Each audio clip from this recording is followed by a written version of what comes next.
Istijihad dan pemecahan masalah kontemporer. Pengertian istijihad, kata istijihad berasal dari bahasa Arab, yaitu istijihada yastahijidu istihadan, yang mengarahkan segala kemampuan dalam menanggung beban. Dengan kata lain, istijihad dilakukan ketika ada pekerjaan yang sulit untuk dilakukan. Kata istihad juga berasal dari al-jahdu yang berarti upaya sesungguhnya. Sedangkan menurut istilah istijihad menurut Hanafi mencurahkan tenaga atau memeras pikiran untuk menemukan hukum agama syara' melalui salah satu dalil syara' dan dengan cara-cara tertentu. Dasar hukum dibolehkannya istijihad adalah Al-Quran, Sunnah, dan logika. Dalam ayat Al-Quran yang dijadikan dasar bolehnya istijihad adalah surah An-Nisa, yang artinya, hai orang-orang yang beriman, taatilah Allah dan taatilah Rasulnya dan ulul amri di antara kamu. Kemudian jika kamu berlain pendapat tentang sesuatu, maka kembalilah ia kepada Allah dan Rasulnya. Jika kamu benar-benar beriman kepada Allah dan hari kemudian, yang demikian itu lebih utama bagimu dan lebih baik akibatnya. Fungsi istijihad. 1. Ketika umat Islam menghadapi masalah baru, maka akan diketahui hukumnya. Fungsi yang kedua, al-ruju atau al-i'adah atau kembali, yakni mengembalikan ajaran Islam kepada sumber pokok, yakni Al-Quran dan Sunnah Sholihah, dan segala interpretasi yang dimungkinkan kurang relevan. Masih banyak lagi fungsi istijihad. Syarat-syarat istijihad. Nadia Syarif Al-Umari dalam bukunya Al-Ijtihad fil Al-Islam menyatakan bahwa rukun melakukan istijihad terdapat 4 jenis, yaitu yang pertama al-waqi, yaitu adanya kasus yang menimpa yang belum ditetapkan dalam nasah, atau kasus yang diduga keras akan terjadi kelak, sehingga wilayah istijihad jika sebatas masalah yang terjadi betapa mencakup masalah-masalah yang belum terjadi, baik yang terpikir, tak terpikir, atau belum terpikir. Yang kedua, mujahid, yaitu seorang yang melakukan istijihad yang mempunyai kompetensi untuk beristijihad dengan syarat-syarat tertentu. Contoh dari istijihad kolektif berdasarkan Fatwa Majelis Ulama Indonesia atau MUI pada tanggal 29 November 1990 diantaranya: 1. Inseminasi buatan, bayi tabung dengan sperma dan ovum yang diambil dari pasangan suami istri yang sah dibenarkan oleh Islam. 2. Inseminasi buatan, bayi tabung dengan sperma dan ovum yang diambil dari pasangan suami istri untuk istrinya yang lain hukumnya haram.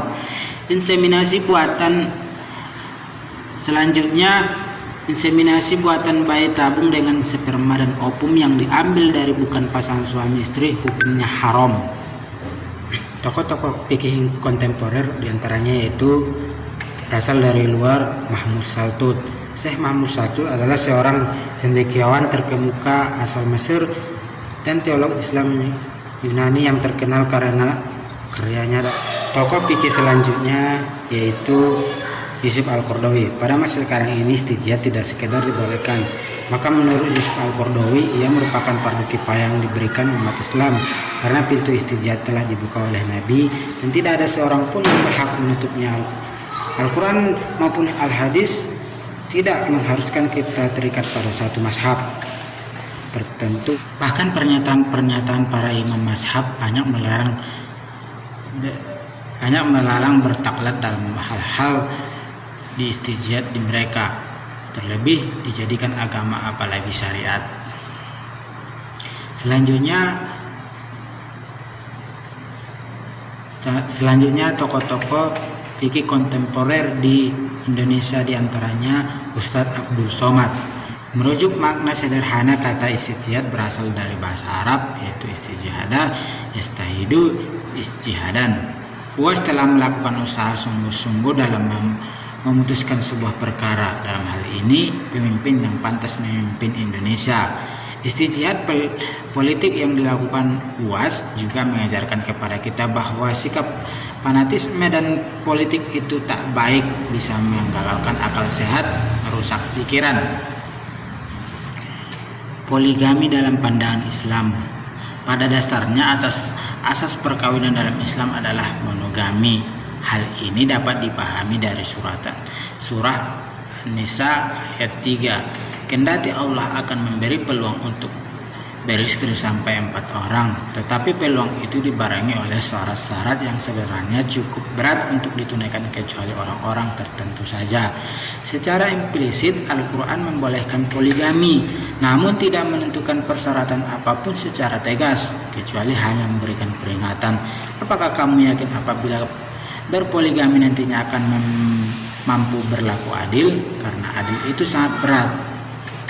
Hikmah pernikahan Rasul dengan 9 istri diantaranya untuk kepentingan pendidikan dan pengajaran agama, untuk kepentingan politik, mempersatukan suku-suku bangsa Arab untuk menarik mereka masuk agama Islam, untuk kepentingan sosial dan kemanusiaan. Jelaslah bahwa pernikahan Rasul dengan 9 istrinya itu tidaklah terdorong oleh motif memuaskan nafsu. Poligami bisa dijadikan sebagai salah satu solusi masalah rumah tangga seperti istri mandul, terkena penyakit parah, atau sebab lain-lain yang sesuai dengan syariat Islam dengan syarat suami harus bersikap adil. Beli kredit adalah jual beli di mana ketika dibayar tunai harganya sekian dan jika diangsur harganya beda lagi.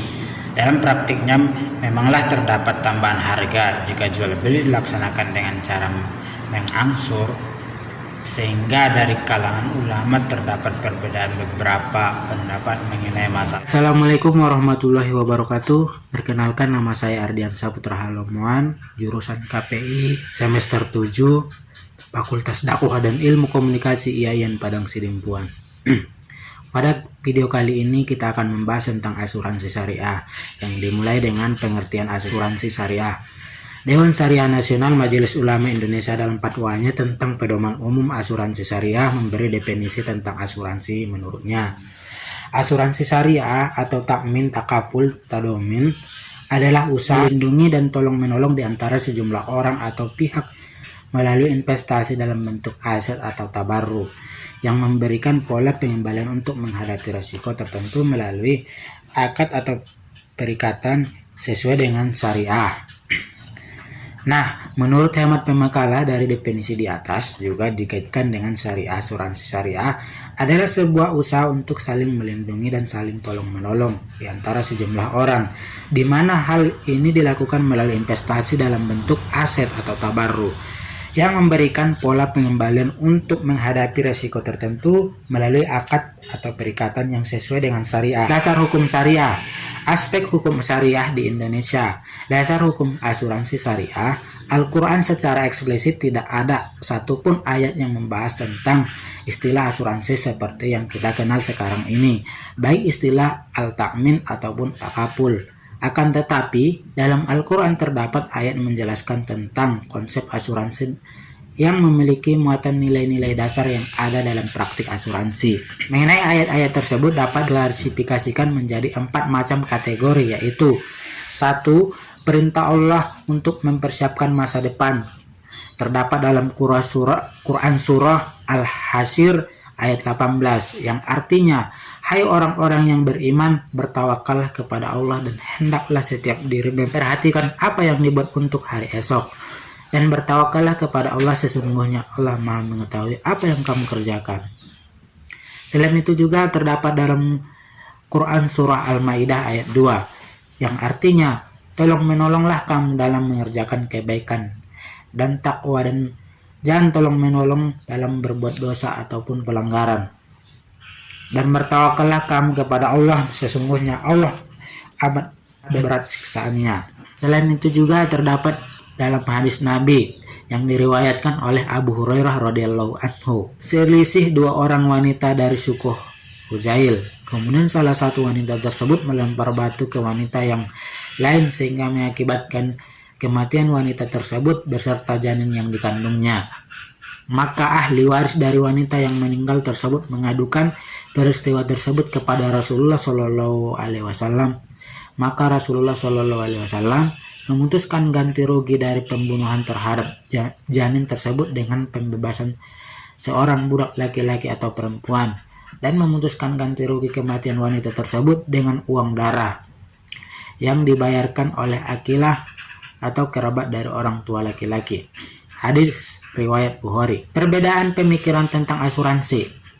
Pendapat ulama yang mengharamkan asuransi dikemukakan oleh Syekh Muhammad Al-Ghazali, ulama dan tokoh hierarki dari Mesir. Muhammad Al-Ghazali mengatakan bahwa asuransi adalah haram karena mengandung riba. Dalam kitabnya Al-Islam wal Munahiji Al-Istiraqiyah atau Islam dan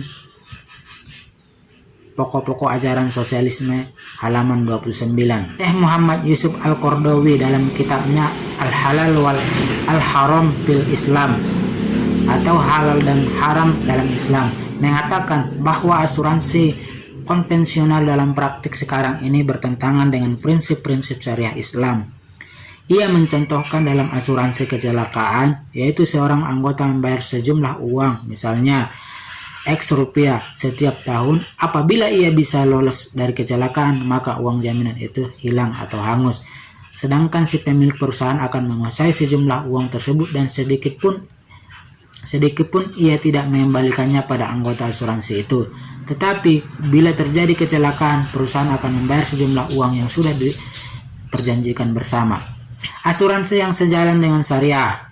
Perusahaan asuransi termasuk perusahaan reasuransi syariah di Indonesia dengan rincian sebagai berikut. 1. Perusahaan asuransi jiwa syariah. Asuransi yang sejalan dengan syariah. Perusahaan asuransi termasuk perusahaan reasuransi syariah di Indonesia dengan rincian sebagai berikut.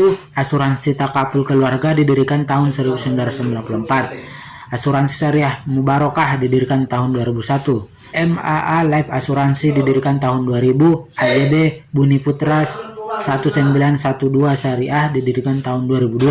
BRI Life Syariah didirikan tahun 2002. Takaful sebagai solusi. Takaful atau dikenal juga sebagai asuransi syariah atau tamin atau tadomun adalah usaha saling melindungi dan tolong-menolong di antara sejumlah orang pihak melalui investasi dalam bentuk aset atau tabaru yang memberikan pola pengembalian untuk menghadapi risiko tertentu melalui akad perikatan yang sesuai syariah. Takaful dalam bahasa Arab al-takaful adalah konsep asuransi syariah yang berlandaskan syariah Islam. Asuransi takaful adalah pertanggung yang berbentuk tolong-menolong atau disebut juga dengan perbuatan kafal, yaitu perbuatan saling tolong-menolong dalam menghadapi sesuatu risiko yang tidak diperkirakan sebelumnya. Dasar tafakul. Asuransi syariah dikenal beberapa prinsip yang perlu diperhatikan, termasuk konsep dasar tafakul. Ada beberapa konsep dasar dari tafakul, yaitu sebagai berikut. 1. Bekerja sama untuk saling membantu. 2. Saling melindungi dari segala kesusahan. 3. Saling tanggung jawab. Perhitungan. Jumlah premi yang harus dibayar oleh nasabah merupakan hasil perkalian antara tarif premi asuransi dengan total harga pertanggungan. Secara menghitung dapat dilihat sebagai berikut, yaitu jumlah premi sama dengan tarif premi kali total harga pertanggungan. Demikianlah video pembahasan tentang asuransi syariah. Lebih kurangnya saya mohon maaf apabila ada kekurangan dalam video ini. Itu kesalahan dari saya. Saya ucapkan billahi taufiq wal hidayah. Wassalamualaikum warahmatullahi wabarakatuh.